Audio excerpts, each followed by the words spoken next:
बातमी आहे नवी दिल्लीमधून। लोकसभा सचिवालयानं आज पक्षांच्या संख्याबळानुसार कार्यालयांचं वाटप केलंय आणि त्यामध्ये शरद पवारांच्या पक्षाला कार्यालय देण्यात आलं। अजित पवारांच्या पक्षाला मात्र संख्याबळाअभावी कार्यालय मिळालं नाहीये। सर्वात महत्त्वाचं म्हणजे कार्यालयांच्या यादीमध्ये लोकसभा सचिवालयानं शरद पवारांच्या पक्षाचा उल्लेख नॅशनलिस्ट काँग्रेस पार्टी अर्थात एनसीपी असाच केलेला आहे। वास्तविक निवडणूक आयोगानं राष्ट्रवादी काँग्रेस पार्टी शरद पवार पक्ष असं नाव दिलेलं होतं।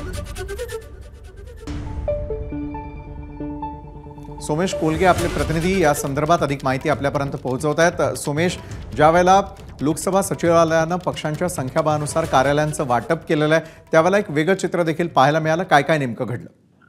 विशाल, नक्कीच आता आपण पाहू शकतो की शिवसेना एकनाथ शिंदेची जी आहे त्यांना देखील कार्यालय मिळालेलं आहे। शिवसेना उद्धव बाळासाहेब ठाकरे पक्षाला देखील कार्यालय मिळाले आणि राष्ट्रवादी काँग्रेस पक्षाला अजितदादांना कार्यालय मिळाले नाहीये, परंतु शरद पवारांना कार्यालय मिळाले। इथे लक्षात घेण्यासारखी गोष्ट म्हणजे शिवसेना एकनाथ शिंदेची त्या पक्षाचं नाव शिवसेना असंच आहे आणि त्याचा उल्लेख केला जावा असा आग्रही त्यांच्या नेत्यांकडून केला जातो, परंतु लोकसभा सचिवालयाने मात्र शिवसेना आणि कंसात शिंदे असा त्यांच्या पक्षाचा उल्लेख केलेला आहे। तर शरद पवारांच्या पक्षाचा उल्लेख करत असताना थेट राष्ट्रवादी काँग्रेस म्हणजे एनसीपी नॅशनलिस्ट काँग्रेस पार्टी इतकंच लिहिलंय, जे शरद पवारांच्या पक्षाचं जुन्या पक्षाचं नाव होतं आणि त्यांनी अजित पवारांना पक्ष मिळाल्यानंतर स्वतःची नवी नोंदणी करून घेतलेली आहे। ती राष्ट्रवादी काँग्रेस पक्ष शरदचंद्र पवार अशा नावाची आहे, परंतु शरद पवारांना कार्यालय देत असताना मात्र ते कार्यालय राष्ट्रवादी काँग्रेस पार्टी याच नावाने कार्यालय दिले गेलेले आहे। नक्कीच धन्यवाद सोमेश, आपण दिलेल्या सविस्तर माहितीसाठी।